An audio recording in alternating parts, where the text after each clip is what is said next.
Hi Taurus, this is your September 2025 soul story. If you have a sun, rising or moon in the sign, it's your reading. Thank you so much for joining me on the channel. It's Romy here. We're opening up for you with the energy of strength this month. We are, of course, into eclipse season. For you, it's 5th and 6th house this month. And I think that the first part of September is going to be about the joy and the ache. And the second part of the month in 6th house is about structure and surrender. We are endlessly soul searching, and as soon as we discover what it is that we think we're looking for, something new comes along, and life is really set up that way. There is a perpetual restlessness that we feel living on planet Earth, and that's okay. And so if you find yourself in this unpredictable place through the month of September where you feel like your soul is being stirred and you are trying to orientate yourself, the thing to remember is that you have everything that you need, and the strength that you have built up and carved out through many experiences is absolutely the thing that you're going to be calling upon when you need it. Now, in the beginning part of September, Saturn shifts back into Pisces, and I believe that you will be taking a moment to really be shown where some of the lessons that you learned now need to be revisited. Perhaps we have a shoring up of some boundaries, or a reminder of a promise that you made to yourself, the need to be strong or to hold a position with regards to something. So something will track back for you, but it will make sense, okay? And it will absolutely give you a second chance, if you like, to be able to look yourself in the mirror and just know, actually, like, I'm doing right by me. You know, I'm doing right by myself. This is what I need to do. This is what I'm feeling called to do. Now, in the first week, I do want to call out a couple of dates, because on the 4th, Mars is squaring with Jupiter. And so sometimes the actions that we take, you know, can end up having like a bigger consequence than maybe we would have expected or anticipated, particularly because we have Uranus stationing retrograde in Gemini on the 5th. So some unexpected situations may well surface around that time that may see you acting a little bit impulsively. Now, we've got 7 of Earth coming in here, so it feels to me it's a situation or a scenario that feels disagreeable to you in some way, maybe connected into your work. But regardless, the sense of just sort of feeling like I'm not happy about this, and maybe the drive that comes up within you to want to do something about it is quite powerful. Now, we can act quite rebelliously, and, you know, of course, when Uranus is shifting, we're going to feel a little bit destabilized in that moment. So we just want to give you that sort of context if you are feeling things quite acutely around those first few days. Now, we talked about 5th house being connected to joy and ache, because it really is redefining and helping you reassess your relationship to passion, to desire, to the things that you love, to maybe realize that through this eclipse energy, the things that you loved and the way that you loved them are going through some sort of transformational experience. And sometimes that can then bring about the ache, right? Either if it's wanted, or, you know, because circumstances and events have led to that as a situation for you. Beneath that, sometimes what we're really trying to grapple with is this desire to be more sensitive, more vulnerable, more soft, and at the same time hold space for the rage and the anger and the disquiet that sort of courses through us, right? So your whole sacral chakra is being stirred up through this 5th house energy, amplified, of course, by eclipse energies. So, you know, it's a big month in that regard. Now, on the 7th, we're going to see the lunar eclipse arrive in Pisces, and there will be an emotional intensity to that, but it's also a moment of release. And honestly, acceptance, Taurus, is the miracle that you're looking for. The surrender at this moment is the thing that's going to help you to find your balance, to find the healing, and actually to be able to work with the timelines that you're being given by the universe at the moment, by spirit right now. You know, you've got patience by way of temperance coming through here, which is, I think, a reminder to sort of act in ways that feel sort of moderate and keep you on a a pathway of maintaining your inner harmony, but also just a reminder that, believe in the timing of all of this, because there's a perfection to it that you might not just understand quite yet. Okay? I don't know that you know what is set to come out of this whole period and chapter for you, and I think that that's okay. But there might be a lot that surfaces around that eclipse, things that are known and things that are not known. And it sort of all comes together in this melting pot, and you feel a little bit like, I'm not really sure how I feel. In fact, you may even have that conversation where you're literally saying, I don't know how I feel about this, about you, about me, whatever it is, okay? Give yourself some time and space. I think over the coming days, and then clarifying on the 13th when Sun and Mercury come together, there'll be a little bit more illumination for you around that day, okay? And I think that that's probably a better time, if you like, if you're going to make some really big decisions based on sort of how things are shifting and changing. Because what comes up around that mid-month for you, 3 of Earth, is just a feeling that the energy is more constructive. You can actually see practical ways that this could work for you. You might have more support than perhaps what you were feeling in the early part of the month. You may just feel in a little bit more of a grounded, leveled place. And remember, as we move toward the 19th, Venus is shifting signs into Virgo, and then our love language becomes acts of service. As a fellow earth sign, this feels good for you because people can then not just say the words, but back it up with actions, and then really step in to help collaborate and creatively sort of work with what the vision is, what it is you're trying to do, what it is you're considering or thinking about. I also feel that if there is disquiet or disharmony in some sort of situation where you're not feeling happy about things, it feels to me as we come into the mid-month, there are options and solutions and discussions that are talked about that definitely feel like, okay, I can work with this. This is something that, could improve the situation and the energy for me. So there's a moment there where we can kind of take a step back and just sort of have an open mind actually as to where this might go. I think that there are still set to be a few twists and turns through the course of September. We need to pay attention to that.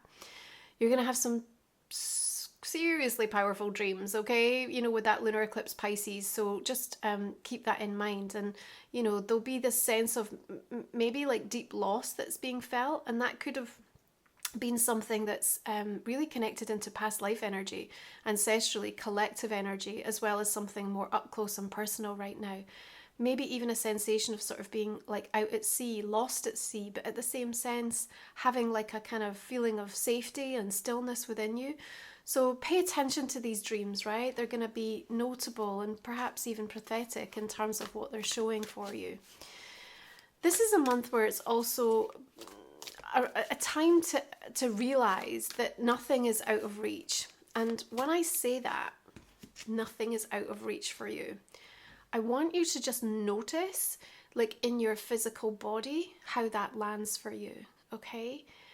Because you may have felt of late like either giving up or walking away from something that you really wanted that burned brightly within you. And it may have just felt like there are too many obstacles, there are, too many things that are against me right now, the timing doesn't feel right, and so it's almost like you've talked yourself out of it, okay?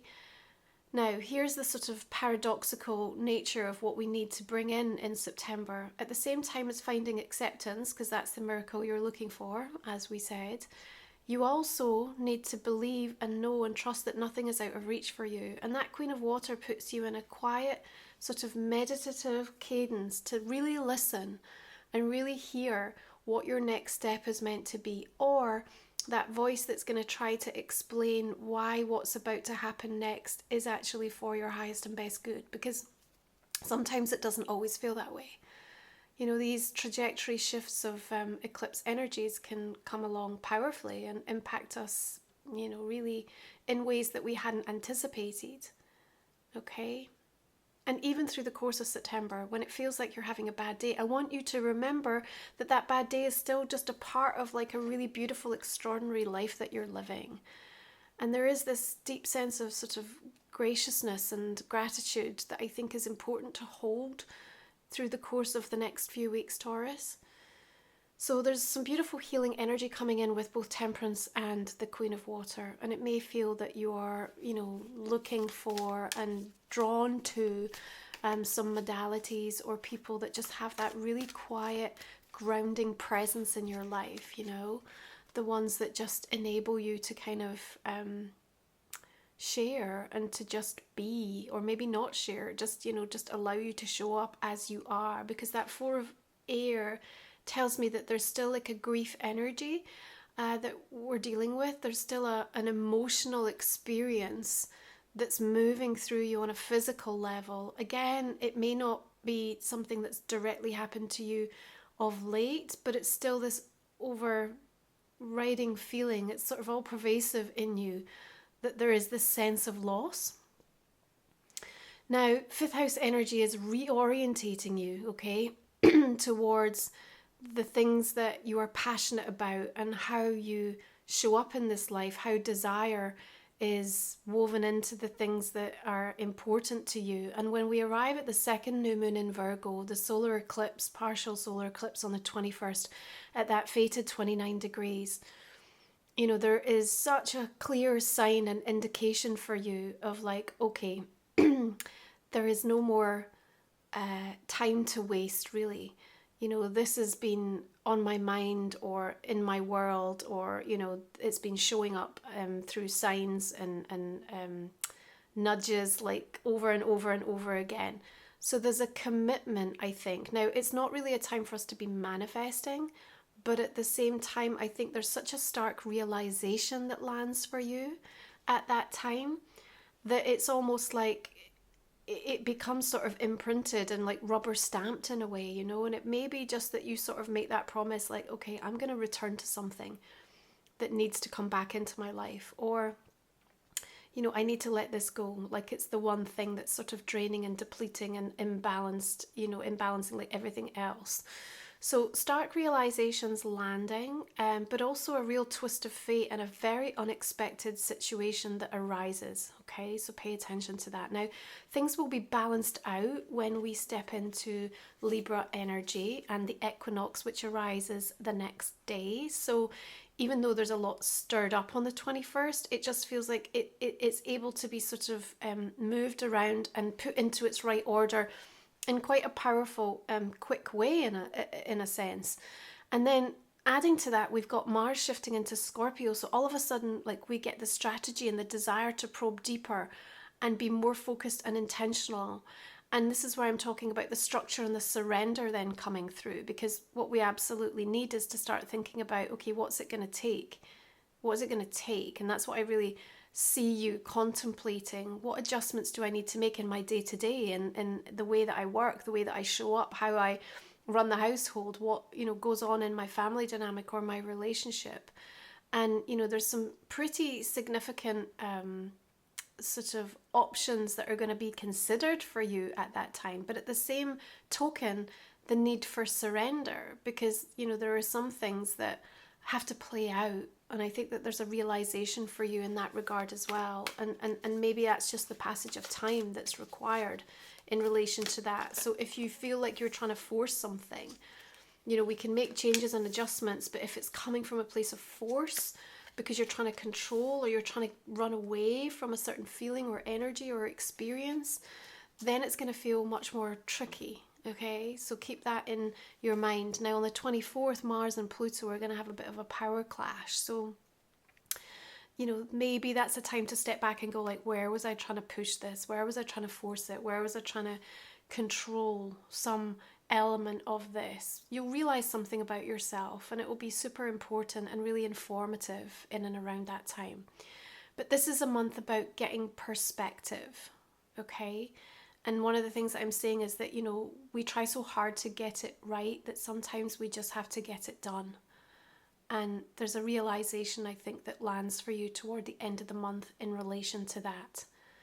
There's so often this sort of what we want to happen and then what the divine decides will happen, okay? So this is definitely you oscillating between different experiences, old and new life. But for me, it's very much in two halves. The first around the joy and the ache of things, and the second around the structure and the surrender. You know, you're endlessly soul searching. We know this. You'll find it when you're not even looking for it, Taurus. Now, if you're new to the channel, the last 3 cards we're going to look at in the extended reading, you'll find the link in the comment section below. Talk for another 25 minutes or so. We'll also look at a personal and a relationship card for you. So I hope you'll join me if it resonates. It really allows me to keep showing up and bringing the free content through on the channel. So we're just clarifying with the Ace of Swords. I love that for you. And the Queen of Swords. That's beautiful. I think you need that this month. 7 of Earth, 7 of Swords. Yeah, there's definitely something you're unhappy about in that first few days of September. Okay, 2 of Cups coming through here and Ace of Wands. Nice to see these aces showing up here. 8 of Pentacles. We've got the Emperor. About this Queen of Water. 3 of Cups. 10 of Swords, 10 of Wands, 6 of Cups. So please check out my website, romywiser.com, if you're after a personal reading with me. You'll also find all of my sacred titles, my deck, my journal, my book, all my reports, and you'll find links to my blog that I'm sharing, just talking about my move to the island and a beautiful new in-person healing retreat that's coming online in October 2026. So come join me, find out what's going on in my world. So we are looking at the oracle cards now. This is my deck, Taurus, just adding to this conversation. We've got Rise in Love, love that. Third Eye Energy. We've got Solstice. Enlightened in the Exhale. Oh, Equinox coming in for you. Beautiful. These powerful earthly seasonal shifts showing up in your reading so strongly. I think that's so supportive through this eclipse season for you. Right, let's have a look at the oracles. So one more for Taurus for the month of September. What do we have? Energy rising, vitality, confidence, power, decisiveness. Beautiful. I love that. Taurus, thank you. I hope you'll join me. Have a beautiful month of September. Enjoy Equinox. I'm going to see you again next time. Take